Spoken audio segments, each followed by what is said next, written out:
Dear colleagues, welcome to the closing ceremony of the ASLI conference. Let me first invite Dean Simon Chesterman to say a few words.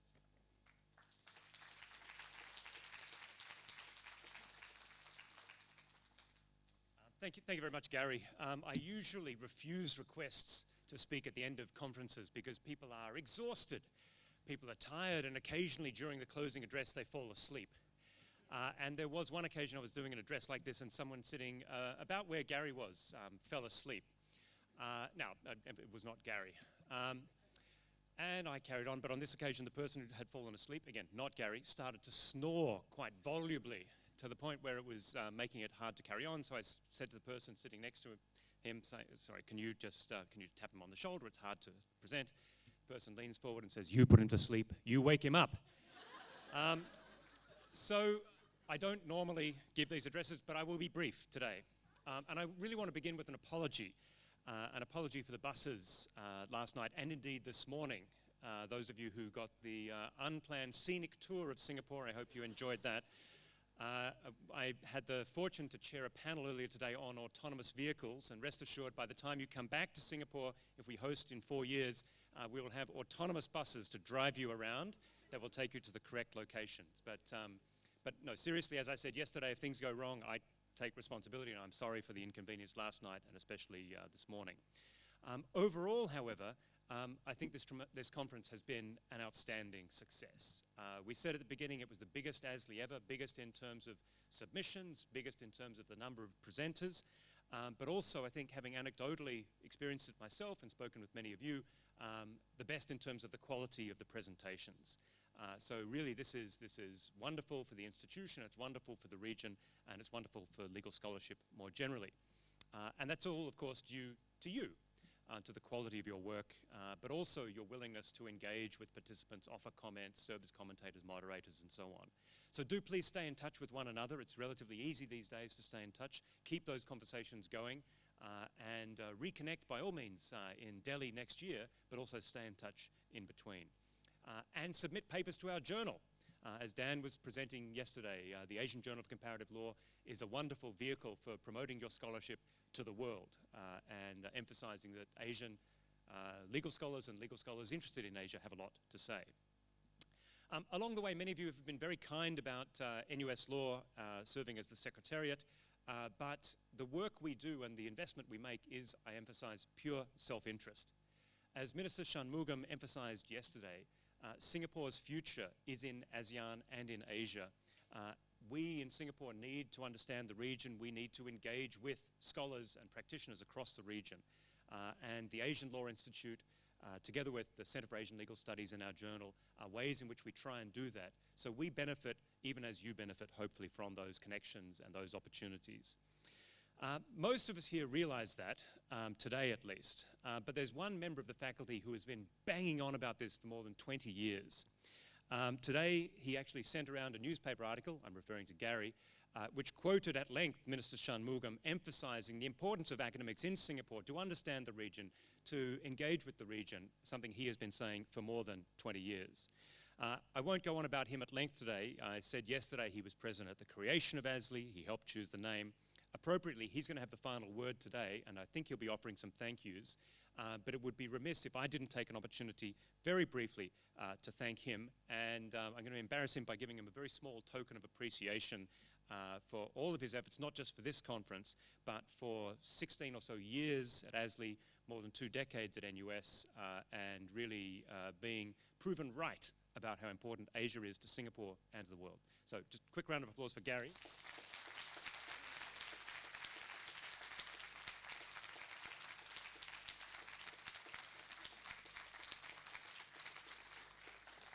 So he'll be speaking more at the end, but at the very last thing I want to say is, in terms of the closing lecture, when we were planning the conference, it was suggested that there should be a closing lecture. I said, it's going to be impossible for someone to summarize 250 papers across a dozen themes and scores of jurisdictions.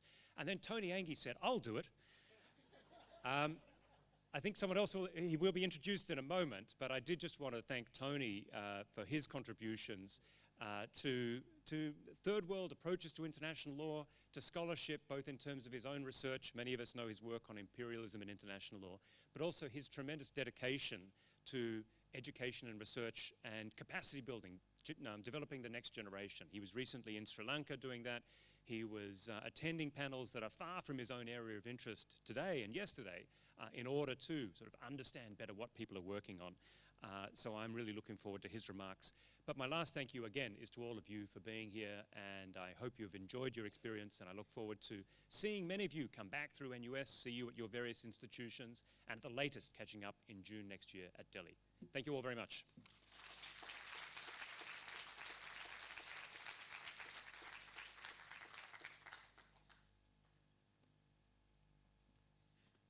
Thank you very much, Simon, for these kind words and for the gift. And as you know, according to NUS rules, I will now report to you that you've given me a gift. Let me introduce Professor Tony Anggee of this law faculty. We're very proud to have him with us. You have a full biography, not a full biography. You have a small biography of him on page 6 of your booklet, but let me say a few words. He's a scholar of public international law who has focused on Asia and the developing world. He really tries to give a voice to this region in public international law and to develop that voice in collaboration with the region. It fits perfectly into what ASLI is trying to do. Tony will speak today, and the reason why I asked him to speak, because I chose him, right? So the reason I asked him to speak is because I know how important to him Asian law scholarship is, how much he's devoted time to develop this voice, not only his voice, but the voice of the region by helping young scholars and participating in developing scholarship in the region. And on top of that, he's a great scholar, of course, but he's the nicest guy there is. He's a really nice guy. So I'm very, very pleased, without further ado, to invite him to speak to you.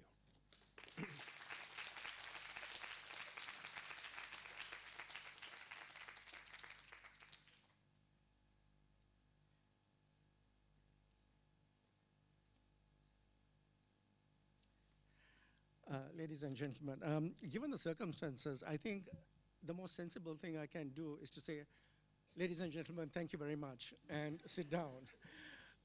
Firstly, because all of you, I'm sure, are exhausted after such a rich 2 days of presentations and ideas, and secondly, because I feel I can only ruin the somewhat exaggerated vision that Gary and Simon have been so kind to present of my work and who I am.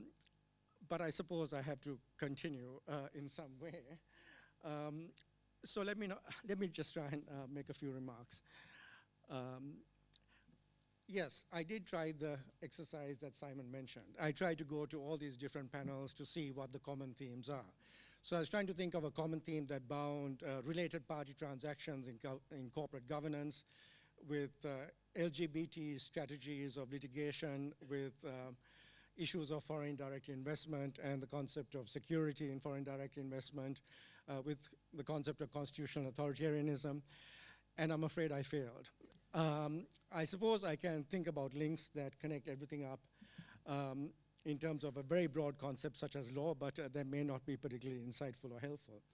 So I thought then, and thank you for your introduction, Gary, I thought I would go back in time. I always relapse into history when I'm at a loss for anything to say.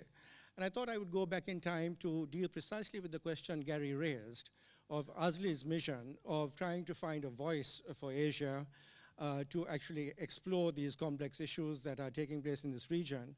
And to present ourselves to the world, because this has become, I think, in many respects, a global forum, especially as a result of the interest that is now actually being expressed in terms of what is happening in Asia.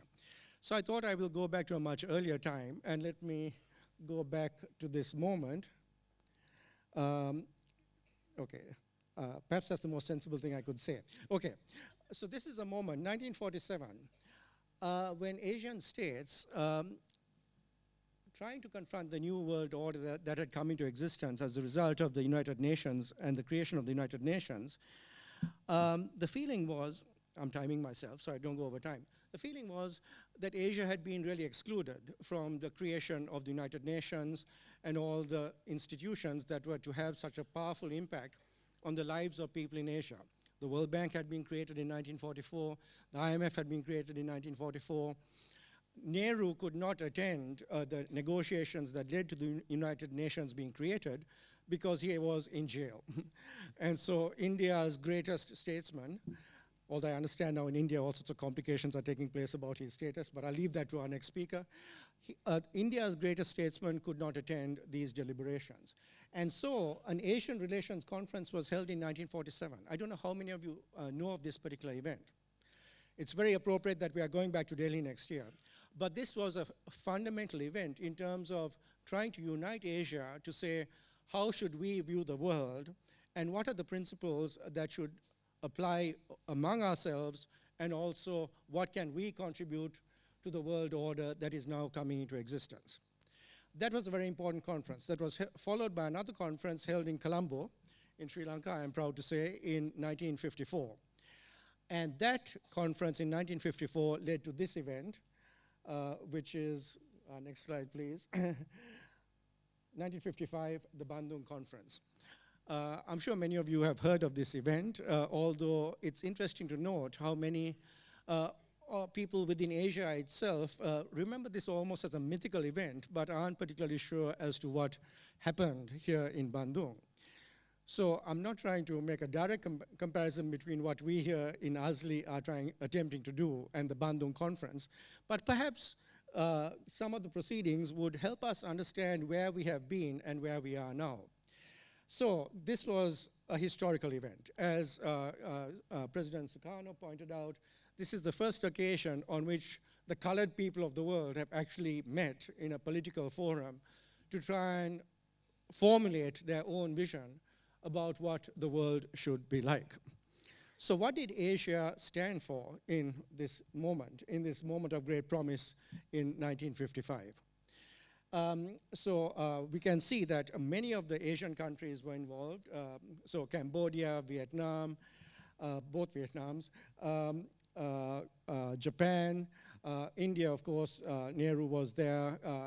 Chu and Lai, this was very important for China because this was a moment in which China really came into the world scene. And Chu and Lai was a brilliant diplomat, at least on this occasion, and it opened up all sorts of avenues for Chinese interaction with the world. So this was a very important event in that respect. We can see some of the participants here at this conference. Nehru and Myanmar, Burma was present, and so forth. What did the Bandung states articulate? So here, let me try and list some of the issues that were expressed in their final communique. Next slide, please. So this is the final slide. I don't want to tax your patience too much. So what's interesting about Bandung was that Asian states from the outset saw their project as not being peculiarly or only Asian. African states were invited to attend. Middle Eastern states were invited to attend. And so I believe that we had a participant from Africa here. I believe there was a paper on Nigeria and Chinese foreign investment in Nigeria. I'd like to think that this is one respect in which we in ASLI can expand even further, because it seems that there appears to be an arc of knowledge which begins in North America, touches down in London and Cambridge and Oxford, and then Europe, and then there's the whole area of darkness until we reach, well, Singapore, and then Australia. It is perhaps actually possible to learn from people in Africa or people in Latin America. And perhaps they have much more in common with those of us in Asia than do the people in Europe or the United States.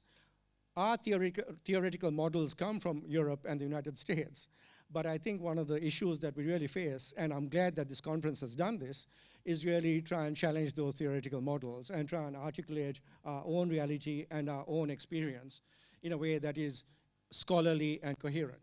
So the first thing to notice about Bandung was it saw itself as a global movement, even though it began in Asia. I think that's an interesting you could say, issue to consider in this context. Panchasila, from the Sanskrit, Pancha, 5, Sila, principles, the idea of peaceful coexistence.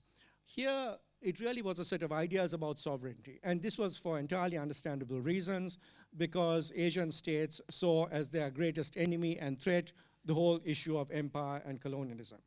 And of course, Asian states saw themselves as having been humiliated after a very rich history of, China was the wealthiest country in the world in the 16th century. You could think of the glories of India and so forth, and these countries had been humiliated by colonialism, and of course, sovereignty was a major preoccupation, as I tried to suggest here. So our theme, I suppose I should link us to the theme of the conference, was the rule of law and constitutionalism. So there are two aspects of sovereignty that we might think about. One is, what were the constitutions that were adopted by the Asian states as they became independent? Now, here we encounter the very complex issue about the rule of law.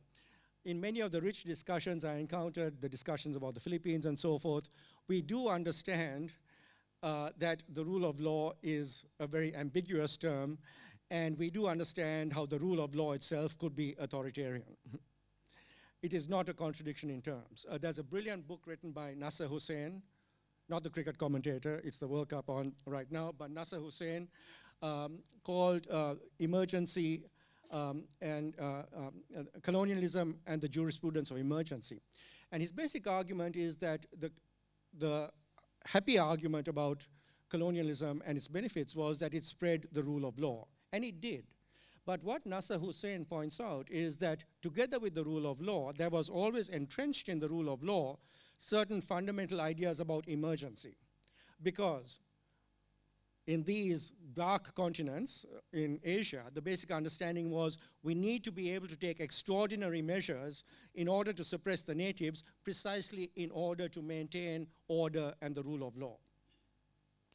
So, in other words, the whole tradition of the rule of law that has been inherited by so many countries in Asia and elsewhere has embedded within it the conditions for its own negation in terms of the positive idea of the rule of law. And that is the idea of emergency. And that is something that post-colonial societies, Sri Lanka, Malaysia, and so forth, also inherited, the whole idea of emergency within the idea of the rule of law itself.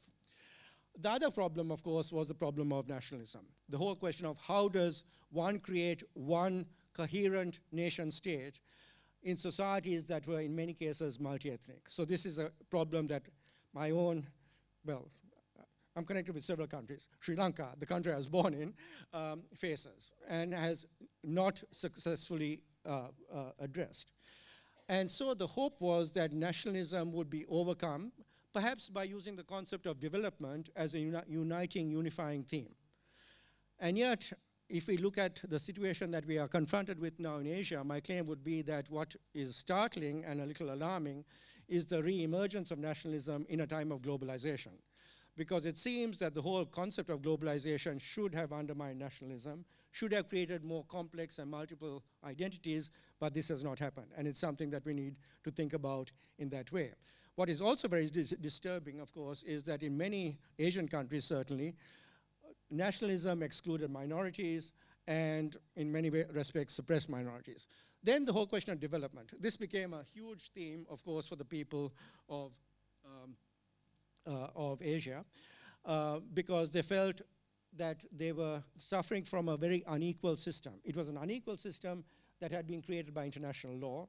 I won't go into that in detail, but basically the system of international economic law that had come into existence was one created by the empires, the great empires, for their own benefit.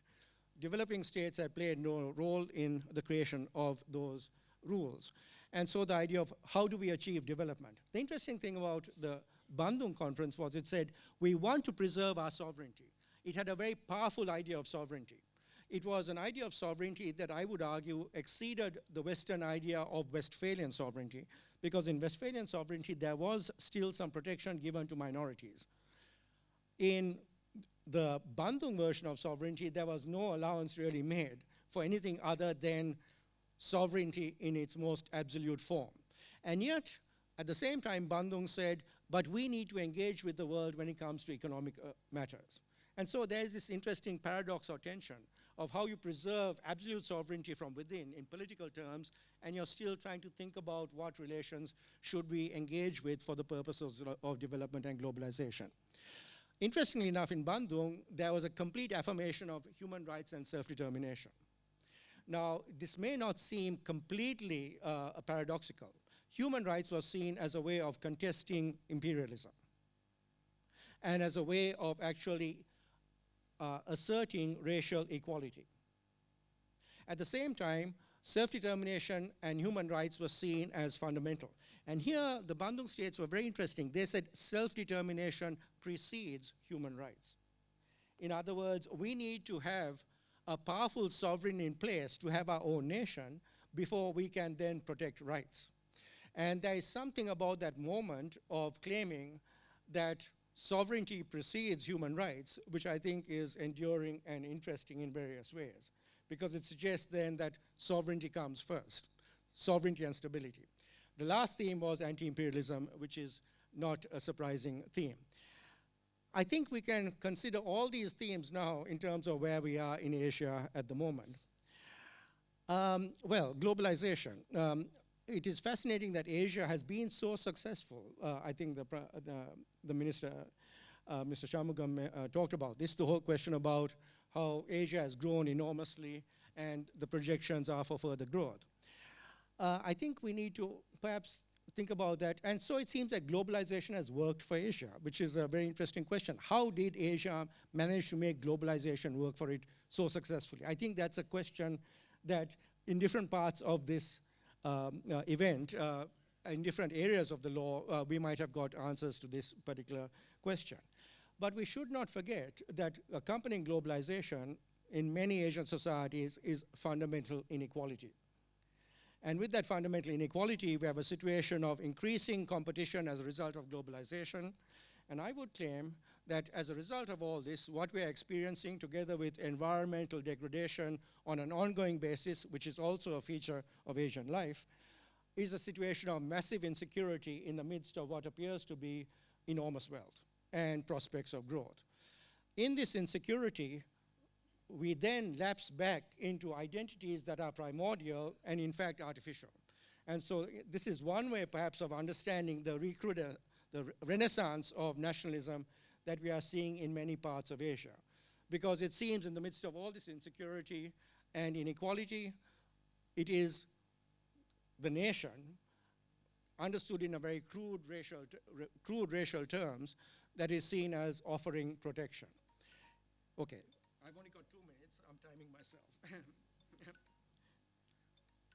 But how do I stop? Okay, right, there we are. Okay.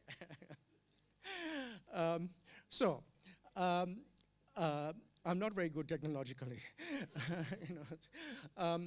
So I do think that this is going to confront us with real problems. And in this state, what we also see is this odd mixture of rule of law and constitutional authoritarianism. There were some wonderful panels about how the language of constitutionalism and the language of democracy can be used to achieve such essentially oppressive outcomes. And so there's this whole interesting complication about how these different concepts merge together to create systems of authoritarianism. We can think of development itself as being the source of emergency. Development is an emergency, going back to the idea of the rule of law, because you displace tribal people, you displace the marginalized, there's going to be social resistance to all these things, and this results in emergency measures being further justified in various ways. China has extraordinary growth, the greatest in human history, and it also has extraordinary inequality. And this is true of many countries. And the interesting question is how states are going to deal with this. Anti-imperialism. So the whole idea of Bandung is it is against imperialism. And it was felt that imperialism will never return. I'm thinking here of Max Weber's wonderful lines, where he claims, he understands that freedom in the West was based on imperialism. Max Weber understood that. And so did Max Weber's brilliant student, Carl Schmitt. And Weber said, but how are we going to preserve freedom? Because there are no new continents to occupy. And that is the dilemma that is going to face many large Asian states. And so the question for me, of course, then is, are we going to experience some form of a return to empire? And what form will that return to empire take? My argument is that international law certainly allows it, because international law has been based on empire. And so whoever it is that wields power now can use exactly the same instruments to further their own empires, although there might be different conditions and thoughts about this. The final thing I want to say is this whole question about Asia and learning from Asia. My argument here is that if we look at the period of globalization, the whole idea was Asia is going to learn from the West. In other words, here in Asia, we will learn about human rights, international human rights law. We will learn about the market. We will learn about individual human rights, which will make nationalism unnecessary. I would argue that, in fact, whatever has happened in the intellectual realm, it has been exactly the reverse. I would say the West is now mimicking some of the worst aspects of Asia. In other words, what we find in the West is a growth in nationalism, and what we find is in constitutional systems that were thought to protect human rights very effectively, we find human rights being undermined in the West itself, largely as a result of 9/11. I don't have time to explain this, but what I found fascinating was that the moment 9/11 happened, it was extraordinary to see the way in which international human rights law was actually, in various respects, diluted, even while it was claimed that human rights law was being preserved. And brilliant scholars have been part of this whole project. I won't go into that in more detail, but it's almost as though then that it is as though Western states are now understanding what Asia has always claimed in its more stereotyped forms, which is stability and order are more important than human rights. Look at what Australia is doing with its boat people. Look at what the United States is doing with drone attacks. Those are just two examples I would provide to you in terms of this whole security and human rights. So the West is becoming like Asia.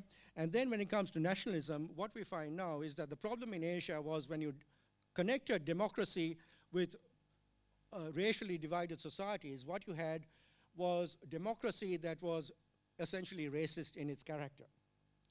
And what we are finding now, I think, in the West is a situation where we find democracy is becoming tribal and racist in its own way.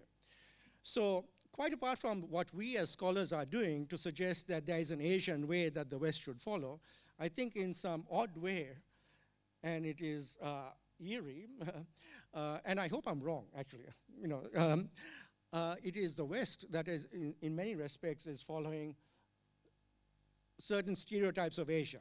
I would like to think that there is another Asia that is an Asia that we still have to try and articulate, an Asia that is more environmentally sound, an Asia that is sustainable, an Asia that has spiritual traditions that can be used to enhance human welfare.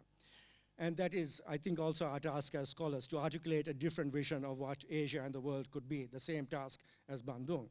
But let me just finally say that this is also, I think we have to acknowledge, a very difficult time for scholars in many Asian jurisdictions. Because with this whole story about nationalism and human rights and an affront on liberties that have been taken for granted, scholars are actually, in many countries, in a very difficult situation in Asia. And I think this is a challenge that here in Asia we might have to face as well. And I wish everyone all the best in that regard. Thank you for your patience.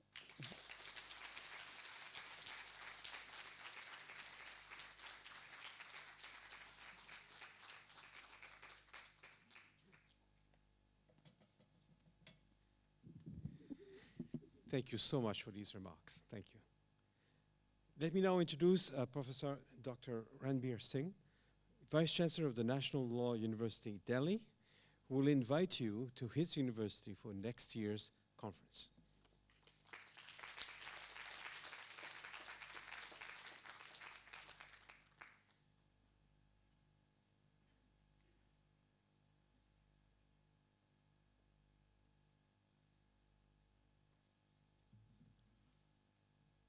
Thank you, everybody. Thank you, Dean. Thank you, Gary, the incoming director, and all friends. I'm here to invite you to the conference at Delhi on 2nd, 3rd June next year. And thank you for reposing that confidence in us. The landscape of legal education in India is that we are a vast country, and we have 1,600 colleges at the base level, 250 law faculties, and then 25 law schools. These 25 law schools are independent universities by itself, established by the state statute. NLU Delhi is the 13th law school, or the 13th state. And with a short span of time, we just celebrated our a decade of excellence. We started in 2018, and out of the 900 universities in the country, overall ranking, we are at number 11.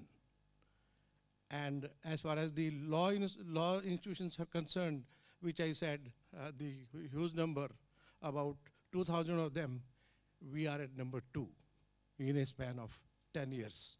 So we are second to none, and we are second to none. And we have tried to create best of facilities. And fortunately for me, I'm a very lucky person in one sense. The 3 best institutions are Bangalore, Law School Bangalore. We have some friends from Bangalore. I was there as a professor in 96, 97. I can see Sarsu and many. And then I was asked to found the 2nd law school in Nelsar, Hyderabad, those who have seen Hyderabad, in 98, where I stayed for 10 years. And then I was brought to Delhi in 2008, where I'm still continuing, no intentions to retire. So I have done as a Vice-Chancellor for 21 years. 21 years, my God.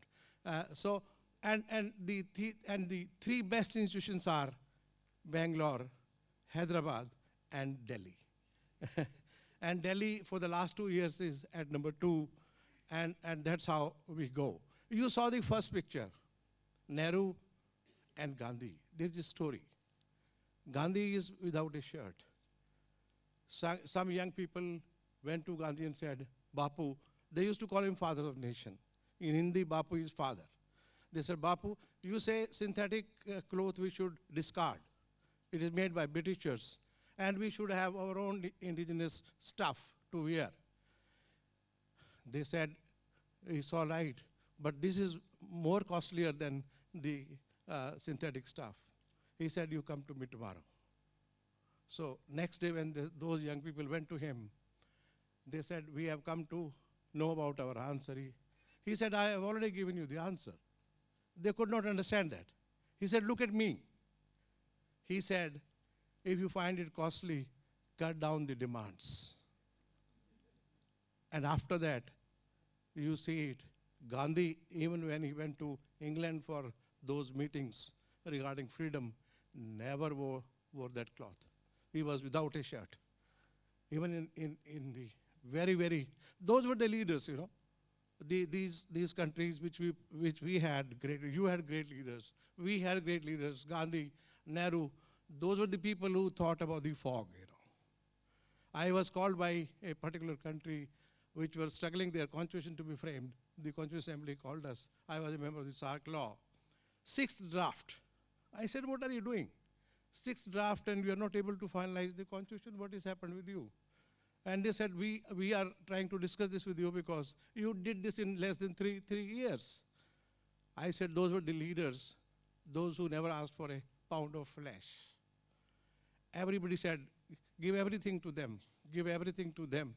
Let's create a constitution for everybody, not for me, not for A, not for B, not for C.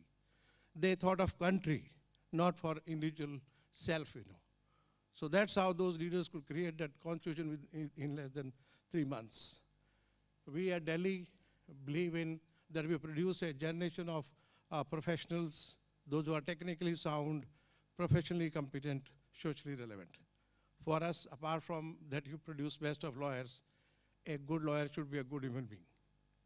We believe in that, and it is with that in mind we started creating the law school. We did our best, and we'll take care of you. We are at a setting which is very half an hour drive from the airport. We have a lot of good hotels around us. Aero City hotels are also 20 kilometers, not even 10, 20 kilometers. There are 2 metros running around the campus. So it's a wonderful world. Taj Mahal is only 2 hours journey, only 2 hours. And Jaipur is only 4 to 5 hours. And I said that yesterday, I repeat it again. Forget about the conference, 2 days, 2nd and 3rd of June next year. Those who would like to stay longer, leave the hotel, come and stay with our guest house free. So you can, if you want to go around India or want to see things, you can come and stay with us. We'll try to make not only the conference very lively, we'll like to make, Delhi would be of course very hot, but fortunately buildings are all air conditioned, that should not be a problem. We have fairly good facilities, and with this, I don't want to take much time because there have been enough speeches. Probably we can play a video, and thank you very much for everything.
privilege to host the 20th ASLI Conference in 2020, and with immense joy, we invite you to our campus to experience how we are creating a legal education system which is in a class by itself.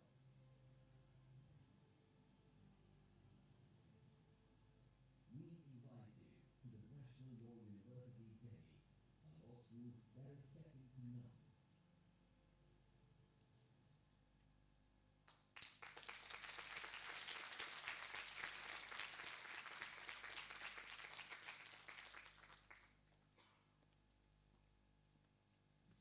Thank you very much, Prof. Ranveer. I had the pleasure with many of my colleagues from ASLI to visit the university to plan for next year. And I can assure you this is an extremely comfortable place. It is close to the airport. The hotels they've reserved are fantastic. And really, it will be a wonderful experience. And I will be there. I'm not going to be director, but I'll be there. So thank you very much. And remind you of the dates, which will be the 3rd and 4th of June, 2020. And this will, as is the case this year, be after the Ramadan. Thank you so much for coming to this conference. Thank you so much for actually showing your scholarship to us. It was a privilege to hear you. Thank you so much also for contributing to the scholarship within Asia. I mean, you could stay in your country. Your countries are big, much bigger than Singapore, right? You could stay there and go to a conference there. You're coming here to share with others in Asia. And this is the very purpose why we started ASLI. And without you coming, there's no ASLI, really. So thank you very much for your contribution. Thank you very much for your patience during this conference. And I hope to see all of you next year in Delhi. Thank you very much. Have a safe trip back home and see you again.